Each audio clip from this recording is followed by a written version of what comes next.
So you're scared to start. Scared of what could go wrong. Maybe you're scared of what people will say, scared of what you might lose.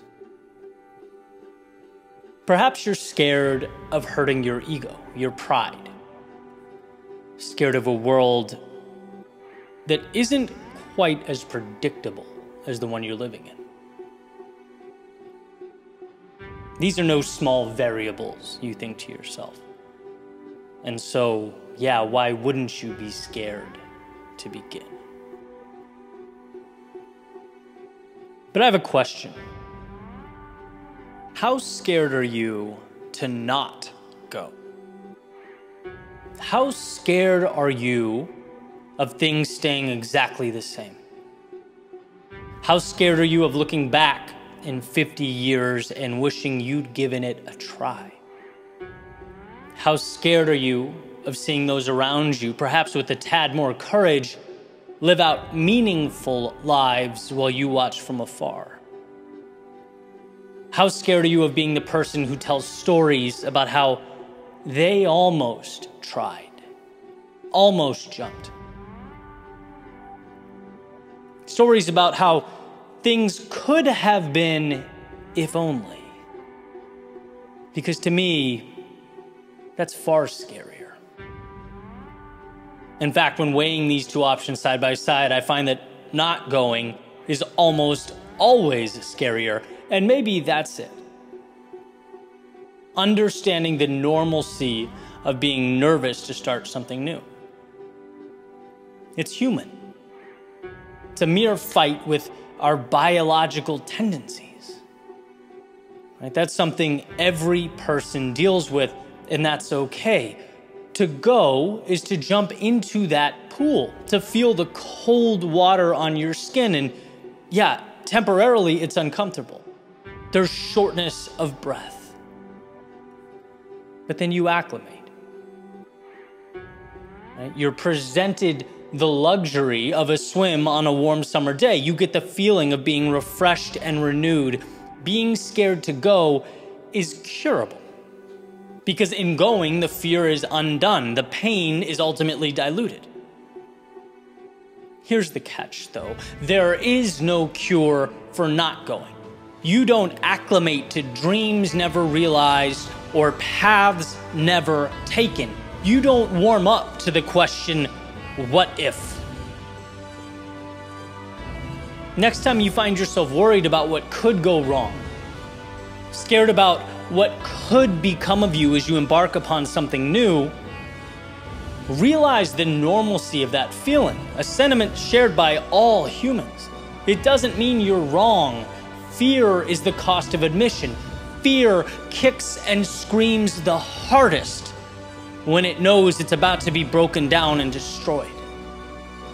This is what life's all about, turning temporary fear into something of meaning. The question is, and should always be, not how scared are you in this moment, but how scared are you to not go? Inaction, immobility, that's the monster in the closet. Refusing to take the risk or step out. That's where fear, although maybe small at first, grows over time, becomes unmanageable, transforms into regret. So again, ask yourself, although yes, it's scary to go, how does that compare to years from now, wondering what life could have been like with a little more courage? Will embarking upon a meaningful journey be scary? Of course. But considering the alternative, how scary would it be not to?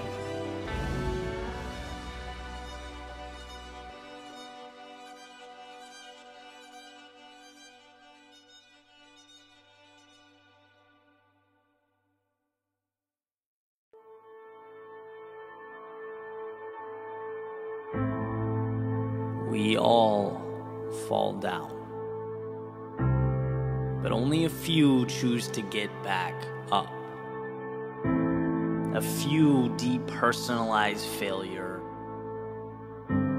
A few understand that falling is the cost of greatness. See, your reality is not what happens to you. Your reality is how you internalize what happens to you. Are obstacles stop signs? Or are they checkpoints along the way to something greater? Checkpoints that make you stronger, build you up, become your armor. That is ultimately the difference. What we misinterpret in life is the meaning behind that difficulty, that pain, that suffering. No one gets a pain-free life. No one gets a free ride. Suffering is inevitable. As Nietzsche says, to live is to suffer, to survive is to find meaning in the suffering. And what's changed my life, and I don't mean here and there, I mean truly transformed the course and trajectory of what's possible, is simply redefining that which is difficult. I grew up watching the Kobes and the Bradys of the world. I remember thinking, how do these guys get better when things get difficult? I mean, as a kid, I could feel the pressure watching from the couch, but they somehow elevate themselves when the odds are stacked against them. Same exact situation that causes most to doubt, to run, to lose their self-belief. What they see that eludes most is that in every pressing moment, there's opportunity. Every loss has something to gain. In every failure, there is victory. Everyone has the same rule book. It's just that some people only see what is right in front of them. Others learn to read between the lines and create outcomes that have not yet arrived. When things are hard or challenging or uncertain, it's not that you should keep going. It's that you must keep going. Everything good, everything rewarding, worth having is on the other side of that struggle. Everything meaningful is built from the days you felt like there was no possible way to move on, but did anyway. That is the core of greatness. Carrying forward when it would have been easier not to. When you feel the hurt, the emotional turmoil, and I get it, we all do, but beyond that feeling, what are you willing to see? Beyond the ashes, what are you willing to build? What are you willing to do with those pieces? Because it can be nothing or it can be everything. It all depends on how you choose to step back and look at the world.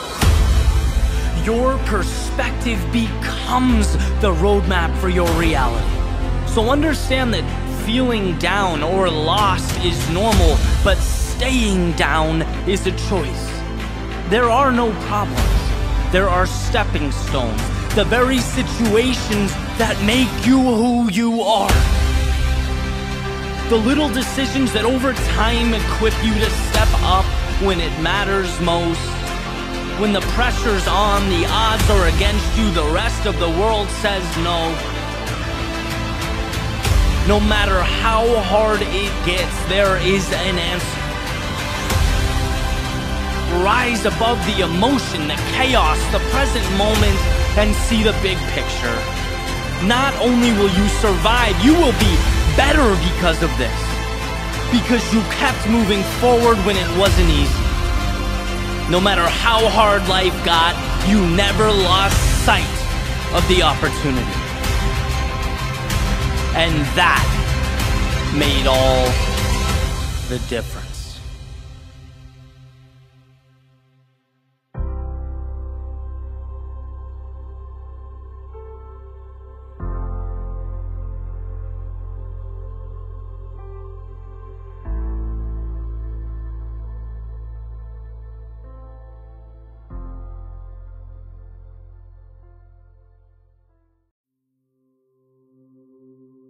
You weren't put here to live in the shadows of life, to exist beyond the sun's grasp, to stay on the outside, looking in.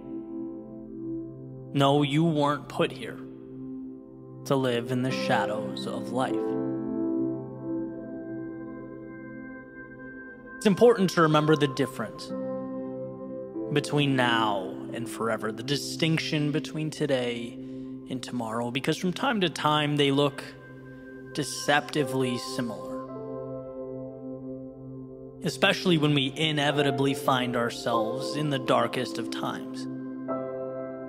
When despite our best efforts, our world is reduced to shadows, void of hope.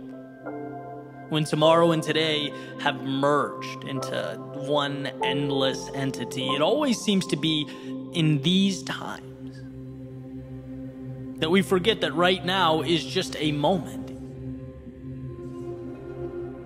not an assigned permanence, but a bridge to something great. As Viktor Frankl says, if there is meaning in life at all, then there must be meaning in suffering. We all suffer, we all hurt, we all go through periods of time where we can't see or hear or feel anything beyond the darkness we find ourselves in, but it's there. Darkness cannot be defined without light. It's in the definition. Darkness is a partial or total absence of light. They need each other, darkness and light. The one thing that can bring darkness to its knees is out there, everywhere, all around it. And if there was ever a reason to be hopeful, enthusiastic, if there's ever a reason to believe,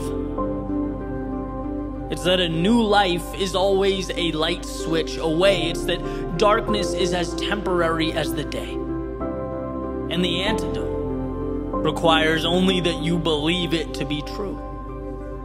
Only that you find the resolve to reach one foot out, to remind yourself of the sun's warmth and the infinite beauty of a world beyond this temporary darkness, because you weren't put here to live in the shadows of life, but to re-emerge like a rocket through the Earth's stratosphere, to swing from star to star like life is a playground and you make the rules. And I think when we look back, we'll be nothing but grateful for those times of darkness. They, in a sense, prepared us for the road ahead by giving us what we need most: perspective, life lessons, a roadmap to follow. Because you don't appreciate the light, the sun, the clear blue skies, the wind on your face, the sound of the waves, the chirping of the birds. No, you don't see the beauty in any of that until, even if for a moment, it is taken away. You don't learn about life's abundance until you come face to face with scarcity. You don't learn to give until you've had your world taken away. You don't learn to love until you've experienced heartbreak. You don't learn courage until you've been overcome by fear. You don't learn to grow until you've been truly stuck. You don't learn to believe until you've looked in the mirror and doubt peers back. You don't know who you are until you learn what you're not. See, everyone finds themselves having wandered into the dark, sometimes of their own volition, sometimes of fate. But like leaves changing color in the fall, the earth on its journey around the sun, a wave emerging and falling back into that which it came, it is not an end, but a beginning. Life's way of preparing us for what's to come, introducing us to the infinite possibility of tomorrow, because you weren't put here to live in the shadows of life, but to emerge from them, to light up the world. No, you weren't put here to live in the shadows of life.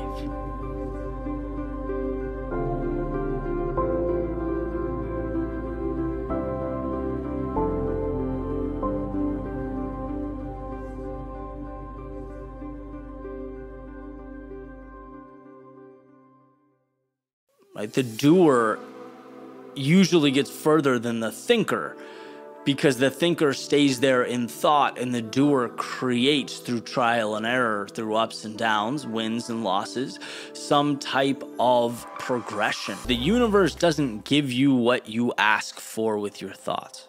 It gives you what you demand with your actions. Here's another one. There is no fate that plans men's lives. Whatever comes to us, good or bad, is usually the result of our own action or lack of action. And so the video I'm gonna play in a second here takes this idea and makes it physical. Sometimes, you know, the things we do, knowingly or unknowingly, when you make it tangible and you're able to tell a concrete story with a narrative, it helps you realize, you know, maybe I'm missing the mark here. And that's why I love to represent some of these things that way, because, you know, we don't realize what we don't realize sometimes, right? And so the idea behind this video is there's the character has a box of plans under his bed. And, you know, just things that he's always wanted to do, written down on paper, folded away, and he takes them out from time to time and he thinks about them, you know, talks about them. They seem real, right? There's this sort of excitement when you look at them because you realize that that's what could be. Yet every day when you pull that box out, nothing's there but paper, right? If you want something, you need to immerse yourself into it, and action is always going to supersede plans, right? And, you know, I understand that planning is critical. You don't want to be wandering around in the dark. But if planning is a car, action is the wheels, right? The doer usually gets further than the thinker, because the thinker stays there in thought and the doer creates through trial and error, through ups and downs, wins and losses, some type of progression. You know, yeah, you fall on your face more than the person that never leaves, but you also get up and you learn and you build. And so that's the message here, is that in this box of plans is hope. And it's the potential to do the spectacular. It's the potential to change your life. But until you step out your door, it's nothing. It's pieces of paper in a box on a shelf.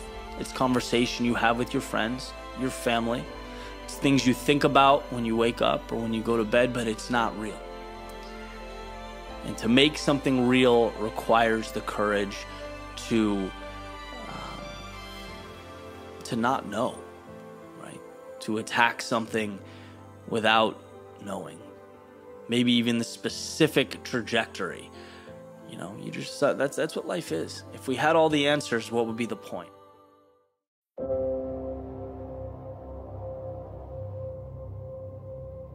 Sometimes when you don't know where you're going, the best thing to do is go there. A wise man once stated that an object at rest stays at rest. And while his rationale is a little different than mine, I'm gonna borrow from his premise. Right? Because when you move, even if you don't know where you're going, you put yourself on a collision course with something. You put into existence an entity to react to.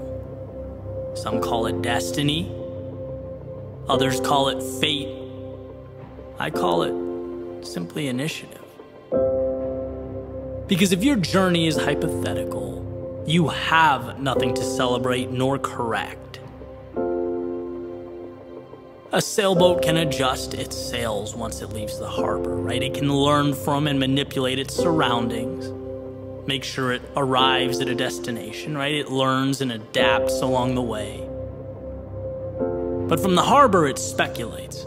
It expounds upon a path that might be straighter, might be faster, might be more thought out and tied together than the crazy sailors who took off for the horizon, but in actuality, it goes nowhere.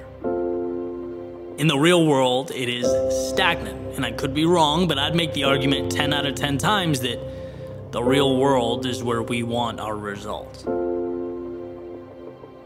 And my proof? Well, a journey that started with insurance and evolved into music and songwriting and audio production, then video production, then creative writing, then a sweet spot that kind of combined everything. A spot that didn't make its way to my inbox with an exact address. A spot that required a lot of failure and lessons learned and disappointment, but man, more than that, so much fun. Right? My proof is sitting down right now in real time, letting my fingers create a bridge from nothing to something of value. By the way, after sitting here staring at a blank screen for hours, it's just starting. Could I be wrong? Could I screw up? Could I wildly miss the mark? Yes. In fact, it happens more than I'd like to admit. But here's the beauty, even if I am wrong, I now have something to work with. Something has been brought into existence. And well, that means I'm officially further along than I once was. And I've heard over and over again that there is no perfect moment, that you have to just go. And the idea, I mean, it makes sense. It's impossible not to understand, but it's one of those things that until you feel it doesn't mean anything. How can you miss something you've never experienced? Well, to put it in a way that helped me understand, you aren't going because, what do you have to lose? You're going because everything is to be gained. The answers that you pick up along the way, like the little coins you pick up in Super Mario, right? You have to start collecting pieces of a puzzle that you can then arrange. I truly believe that one of the most important ideas we need to hold on to moving forward is personal agency, self-belief. And I say that because I feel like I'm watching it slip. There are cases where we literally don't know or understand that it's within our own ability and control to change our lives. No person or group or letter in the mail is going to come along and green light your idea. In fact, you might not even really know what your idea means or how it will look.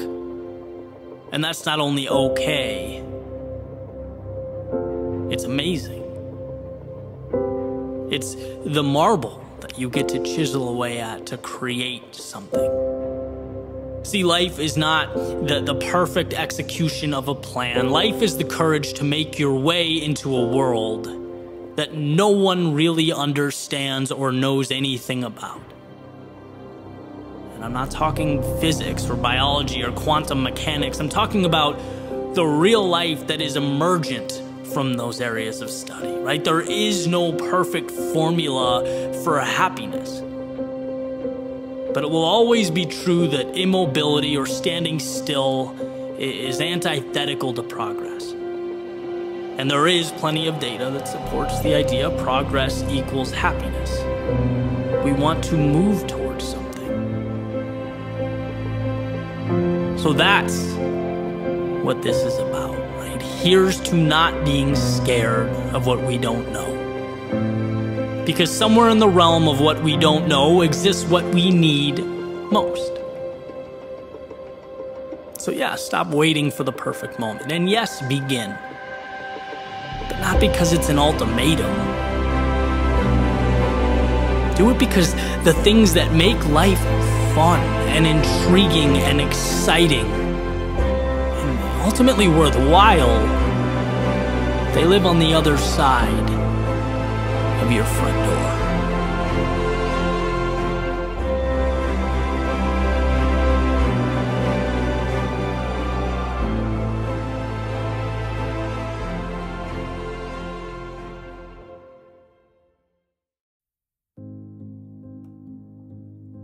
What's the difference between paying a fee and paying a fine? The answer to this question may not be as small or insignificant as we're inclined to believe. I recently picked up the book, The Psychology of Money, by Morgan Housel. It lays out some valuable concepts and ideas about investing and managing our finances, growing our wealth. But there's one idea that I wanted to share because, yeah, from an investing standpoint, it's important, critical even, but it's relevant to so much more. And I think an understanding of it will help us in many aspects of life. So first, let's start with the financial piece, and then we'll sort of grow the metaphor, right? Because Housel talks about how we should look at investing in the market. And one of the hardest things for us to deal with is the market's volatility, right? It's difficult for us to invest our hard-earned money and then see the market go, let's say, for example, down 20%. Like seeing that huge dip in our investment, that's not fun, right? Everyone knows that. That can be nerve-wracking.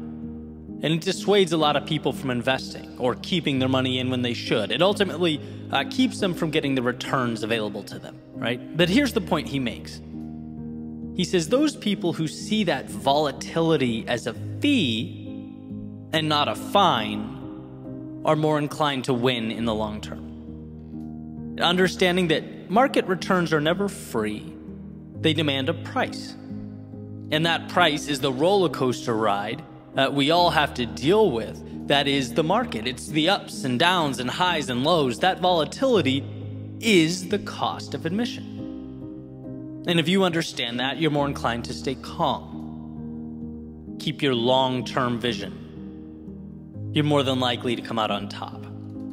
On the other hand, if when that turbulence arrives, the sudden crashes, the ups and downs, and you see it as a fine, as this terrible thing that's happening to a punishment, you're more likely to act emotionally, to be reactive and make decisions that aren't in your best interest.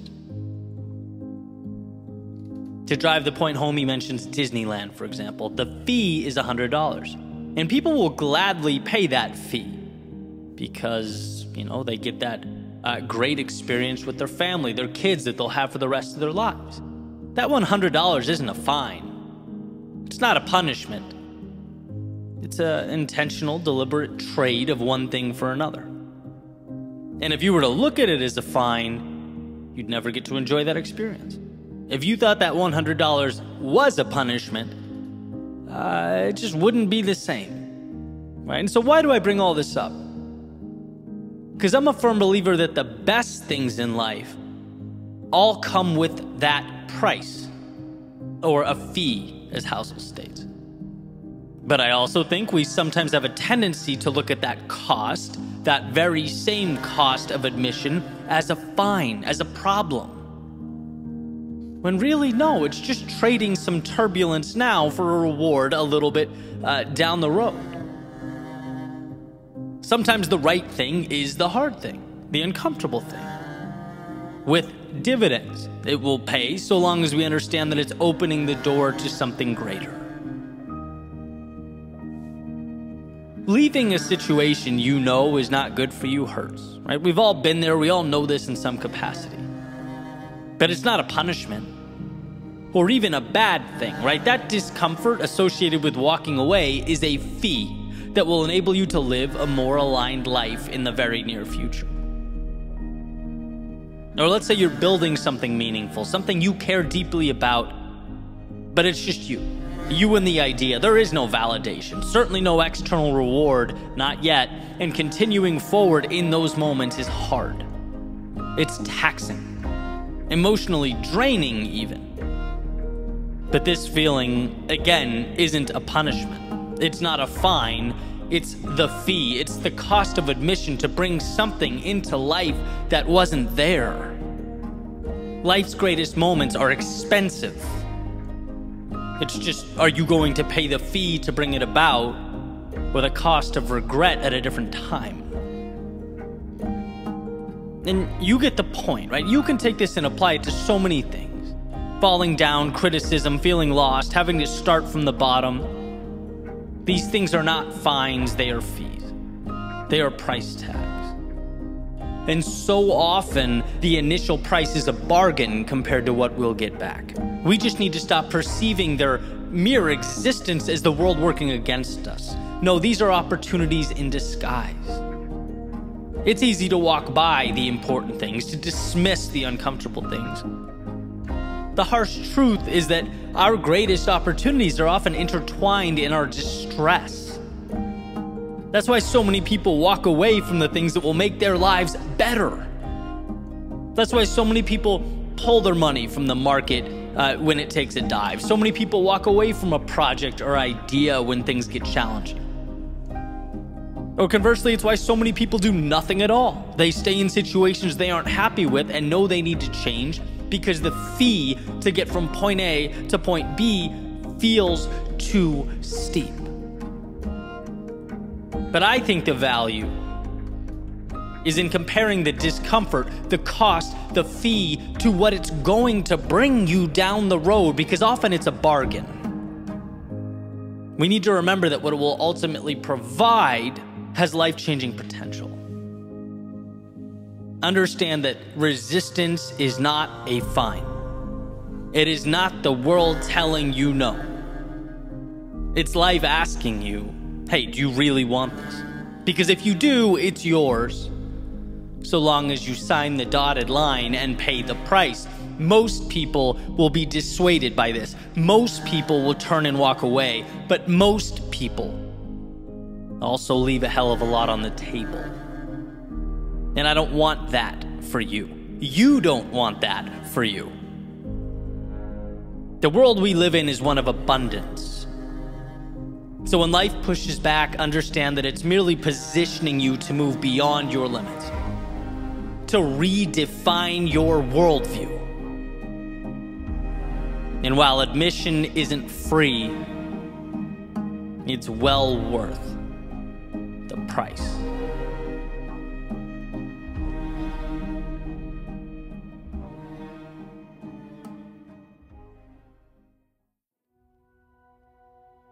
The other day, I was on a podcast with Evan Carmichael, who's a YouTuber and entrepreneur. And we were talking with Shaquille, who was the host, about the mental side of the entrepreneurial journey. How we set goals, but also prepare ourselves for the inevitable adversity associated with growth. And one question Shaquille asked us was, where do we see ourselves in 5 years? Okay, so side note, I have a unique relationship with this question. As someone who was unsure and experimenting with their career, right, for much of their adult life, I never quite knew how to answer it. You know, it's like two things can be true at once. It's a very reasonable question. But I also didn't like answering it, right? Hated it to my core, you could even say. I could never really articulate why. It just made me uneasy, right? Like 5 years is a lifetime. How am I supposed to know? And again, no knock on the host at all. It's a very common and practical question. I'm glad he asked it because it opened the door to a pretty cool conversation. So anyway, he asked the question and I'm thinking, oh man, like how am I going to approach this? And before I said a word, Evan blurts out, look, if you know exactly what you're going to be doing in 5 years, you're thinking too small. And that comment, to say it made me happy was an understatement. It was like, thank you for saying what my mind has been trying to piece together for a decade and a half. You know, if you know exactly where you're going to be, of course you're limiting yourself. There's just too much predictability, too much routine, process, and not enough experimentation, not enough life. Why? Because growth is unpredictable. It takes us places we didn't expect, shows us things we didn't anticipate, it unveils truths and minor miracles about ourselves that we, let's face it, never would have seen had we been dismissive of all life's variability and opportunity. Now, does this mean we don't move with conviction in a general direction? Does it mean we don't have goals or ambitions? No, I certainly don't think it does. Right? You can't hit targets you don't aim for. That will always be true. It merely means life is not about being perfect in bringing about a particular result. It's about making adjustments throughout your pursuit of meaning. If you feel closer to your purpose when you change the medium, then change the medium. If it means, your heart tells you left is where the value lies and not right, then go left, right? To me, it's essentially reminding us that life is not a black and white, yes or no, checklist or test. It's a game, and you have to grant yourself the freedom to play. You have to give yourself permission to grow. I think about how much time 5 years is. And how 5 years ago, I wasn't even thinking about creating media the way I do now with the amazing team of people that helped me. I wasn't speaking on stages. I hadn't crafted my creative style. I didn't know the people I know now who introduced me to not only new people, but new ideas. These are characters, they're stories, they're opportunities that present themselves only as you immerse yourself in the journey. And I was okay not knowing exactly, but merely moving towards a general direction. The most important decisions were, looking back, not what I said yes to, but what I said no to. As I moved through life experimenting, learning, growing, I was able to craft something that worked for me. Not other people. Not what's in books. There's no roadmap. No, it's an experiment. And this is more of the reassurance I would have wanted during those years from an older version of myself. Like, it's okay to not know exactly where you'll be. Just promise yourself this.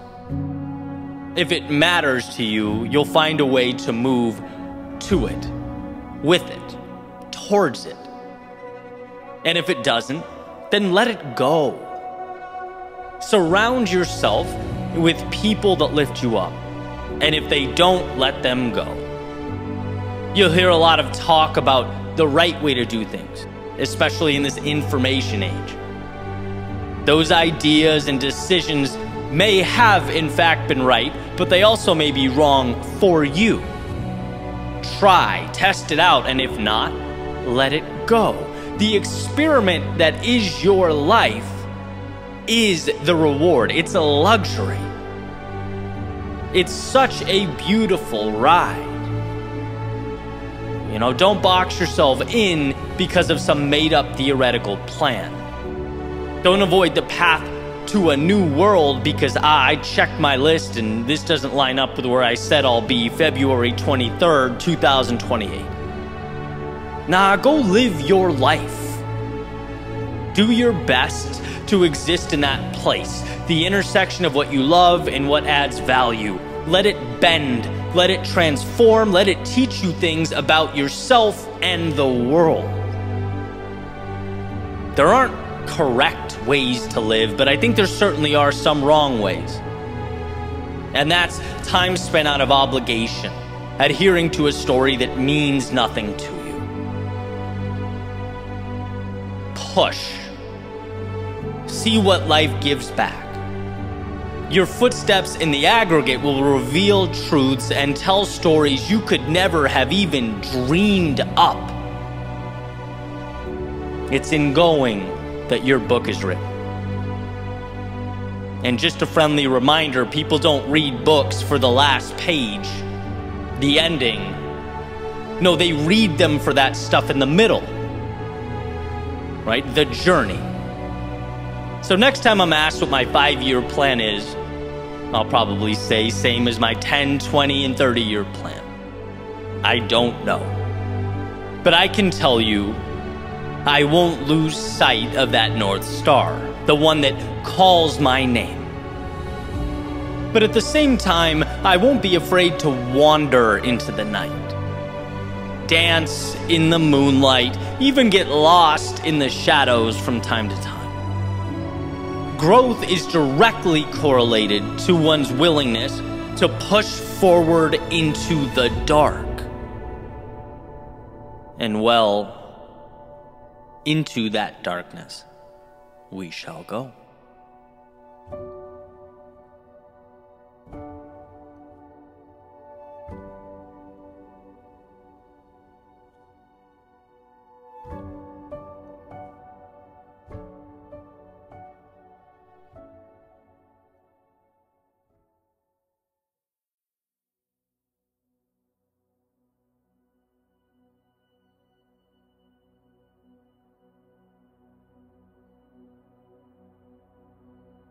The other day I woke up with a plan. 3 things I had to do. So I wrote them on my whiteboard. They were essentially my objectives for the day. But it ended up being one of those days where things didn't unfold the way I anticipated.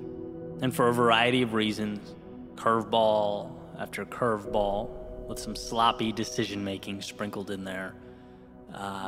Eventually, morning became afternoon, afternoon became evening.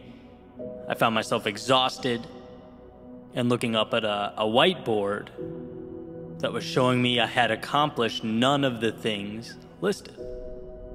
And I hate that feeling. Having clear objectives and not meeting them. Right? And so after dinner, I got a phone call. And I found myself talking about how I fell short. Getting it all off my chest, letting it all out there. And I got that reassurance that I wanted without even realizing that I wanted it, right? The voice said back to me, Eddie, this happens. It's not a big deal in the grand scheme of things. No one's perfect. You put a lot of pressure on yourself. Tomorrow's a new day, right? That type of thing. And it's like, okay, exhale, time for bed. And the next morning, I was outside relaxing, doing some thinking, and came to this point. And you'll see how these dots connect here in a second. But essentially, I see life as a staircase, right? Where we thrust ourselves out into discomfort, into chaos. And then amidst the storm, we're forced to grow. We step into shoes we were once unable to fill. And what was once bigger than us is now normal. It's every day. It's ordinary because we fought for it. We pushed ourselves through. That's evolution. But now, guess what? That old ceiling has become the floor. It's time to evolve. It's time for that next step in the staircase. Time to thrust ourselves back into the chaos of life so that we can again tame something bigger than us. Take the next intimidating thing and make it commonplace. And as I sat there outside thinking, I found myself to be at that next step, ready to leap out again into the tumultuous winds of life. But this time it felt different. There's an intersection, and I talk about it often, of doing what adds value to the world and doing what makes you content personally. Okay, I think where those two things meet is peak living. That's where the magic happens. And I'm fortunate enough that these thoughts, speeches, episodes, videos, whatever you want to call them, on some days literally reach over 200,000 people. And that's not meant to be a humble brag or anything like that. It's just, to me, so incredible that I can't process it, right? I get emotional thinking about it. My dream is to add value to other people, provide that little lift that might help someone look at their own problems differently, maybe see a path when before they were unable to. That's what it's all about. And then, in addition to that, a parallel track on a personal level, feeling like I'm growing and evolving as well, constantly stepping up those stairs one by one, having the courage to continue fighting those unknowns and making sense of life's complexities. That's why so many of you are on this journey with me. And so as I looked up at that next step, and it felt bigger than it ever had before, I knew the task needed to be bigger than it's ever been, which would require of me one of the biggest changes I've ever made, and that scared me to death, knowing that in order for something to be born, something must die, something must be left behind. I'd been stepping forward for years, and thank God for that, but now it was time for a leap. And so back to that whiteboard I mentioned earlier. If you hang in with me long enough, I usually come full circle. Right, back to the list of goals I missed, the bad day. Why am I so fixated on that? Well, it has nothing to do with the day itself. Everyone swings and misses from time to time. It has nothing to do with those 3 goals. Everyone falls short here and there. That's part of life. It's about the person I want to be as I endure those turbulent times. It's about the strength to handle my own chaos and battles differently. Before you can lead others, you need to lead yourself. And that means being vulnerable. It means being honest. It means looking in the mirror and asking yourself the tough questions. It means being stronger than I've ever been. There will be times that require of me that I push forward without having to hear from my parents or girlfriend or buddies that everything's all right. The next step requires that I trust myself to be the guy in my own life. To have impact in the world, one must find strength within themselves where they didn't know it existed. This is a leveling up that I know is required for me to be more than I've ever been, stronger, bolder, more confident when I'm most fearful. There was a line I used to draw separating me and the people I look up to. And the moment for me was a message. I knew it was time for me to mentally remove that line. You'll never be more than you envision yourself to be. It was time to be my own answer. Promote myself to that next level. From the kid with the dream to the man that makes it happen, it's time. It's just simply time. Even the ones I love, the ones closest to me, they can't provide that. It has to be internally derived from a place so deep that come hell or high water, it's happening. And telling people about my little misfortunes so that they can pat me on the head and tell me things are great, that's antithetical to what is required of me next. There is a level of courage and strength and excellence in all of us that lives at the bottom of this abyss that we must pull up with everything we have until it becomes intertwined with who we are and where we're headed. And as I sat there, I knew it to be true. I couldn't help but feel that change was about to happen, and it would stem directly from how I see myself. It would be the product of who I knew myself to be. And so now, most importantly, I present this question to you. Are you at that next step? Are you looking at a chasm that must be crossed?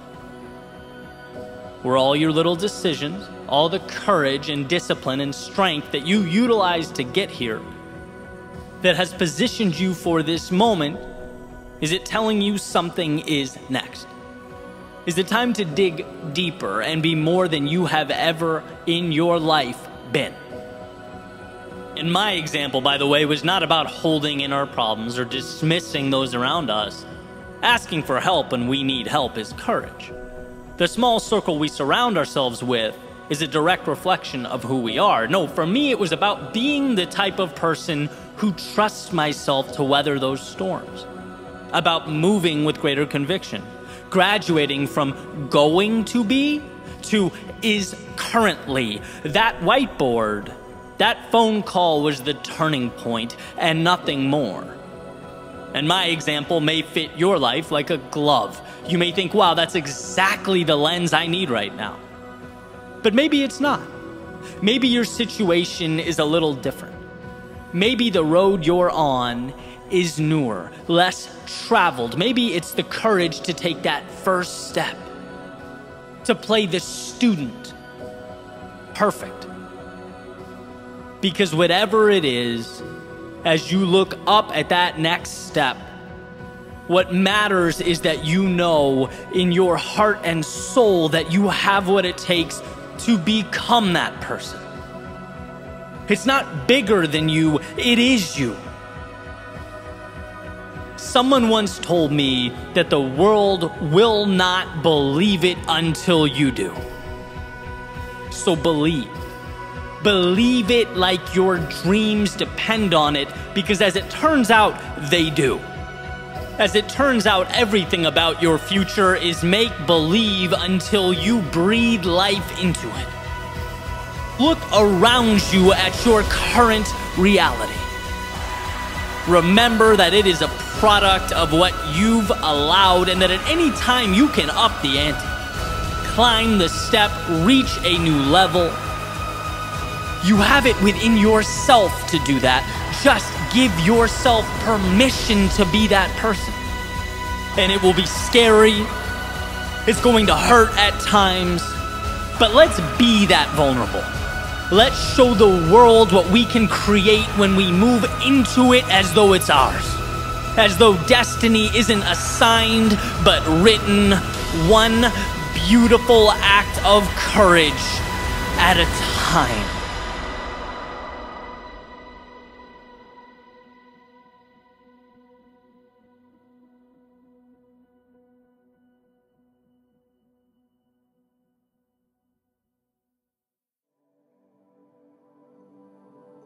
One of the more powerful realizations I've had, both in business and life overall, is that what we do to win today and what we do to position ourselves to win tomorrow, they're often very different things. And we've probably all experienced this in some capacity. We get sucked into the cycle of doing, becoming so task-oriented that we don't make time to step back and ask, which direction do I want this ship to go? Because sure, we have to keep it afloat, and we have to keep it afloat now. But also, we have to navigate. The ship's role isn't solely to float, right? It's a transportation mechanism, a vehicle. Where are we going? And so the question becomes, how do we balance the two? I came across an awesome book by Lee Benson called Your Most Important Number. And I'm about halfway through, but already finding a ton of value that I'll be sharing in the future, primarily around positioning your business for success. And one of the first things the book discusses is the difference between what Lee calls eating and dreaming. Eating being the things we need to do now, to take care of matters that are essential for today, the things that need to get done. So using the same metaphor, actions to keep that boat afloat. And then there's the dreaming, which is essentially doing things now that help position the organization for success in the future, down the road. It's asking, what can I do today that will ensure we are winning tomorrow? So boat metaphor, it's planning for storms that may arise later in the journey. It's analyzing the best destinations and charting the course. And here's what really struck me. Lee suggests, based on his consulting, that ideally leaders should be, I believe the number was 80% dreaming and 20% eating. So yeah, doing what has to be done today, obviously, but largely focused on positioning the organization and themselves for success in the days to come. And what he's found is that very often out in the world, that ratio is flipped. People are so consumed by the day-to-day that the future takes a back seat to the nuance and the quote-unquote putting out fires of the present moment. We're spending 80% of our time eating. Now, like most things, this is not one size fits all. Say frontline manager at a factory is not going to be 80% dreaming and 20% eating. Their task requirements are different. But the point remains, it's imperative that we, in some capacity, utilize our resources now to look ahead. I don't know if I've ever told this story, but I always joke around with my brother about it. When we were kids in Southern California, we'd have these basically battles on the beach, right? Where we'd go down to the hard sand right in front of the water, and we'd each build these little wall/fort type things, maybe 20 feet apart from each other. This is like emulating World War I type stuff. And then we'd make cannonballs out of sand and just throw the sand at each other, right? So in a way, this is a perfect metaphor because we would always be juggling, on one hand, building the fort that would protect us from the other person, so dreaming. And then on the other hand, I mean, those things hurt, right? We'd have to, in real time, be dodging incoming sand simultaneously to building that wall, right? So, the eating. And he's a bit younger than me, so admittedly, this wasn't really fair. But regardless, he would get so consumed with throwing sand that his wall would be really cheaply made. At the beginning, I'd be trying to make this really solid base foundation, and he would just be pelting me with this stuff, and it was brutal. But as time went on, I'd build that wall higher and higher, and eventually it would be lights out for him. He'd have nothing to hide behind. The young buck was doing, let's say, way less than 80% dreaming. And so I'm no longer building castles in the sand. But as Thoreau said, now I'm looking to build them in the air, seeking to bring things into life that are merely ideas and concepts in my head. And naturally, this prompted me to ask, well, what's my ratio now? Because it sure feels like I'm doing a lot of eating. It sure feels like I spend a lot of time every day, dodging Mikey P's incoming sand cannonballs, right? Things are going to be different tomorrow than they are today. And to truly win, we need to be asking ourselves, how do we build that bridge from the present to the future? How do we lay out stepping stones that will allow an evolution in what we're doing? And I'm thinking, if my day's 95% consumed with eating type tasks, then I need to figure things out here, right? Is it automate? Is it eliminate? Is it delegate? It's something, because the ship needs to be more effectively captained. And I love these epiphanies. Just a change in mindset that can completely redirect one's entire trajectory. And it's funny, I was having a conversation earlier today with a friend about scaling and impact and growth. Another person I love to throw ideas back and forth to. And he asked me, well, Eddie, what are some of the ways your world within could make money? And I was like, oh, it's easy, right? So I laid it all out in great detail, the ins and outs, and he says, that's awesome. But that's not the question I asked you.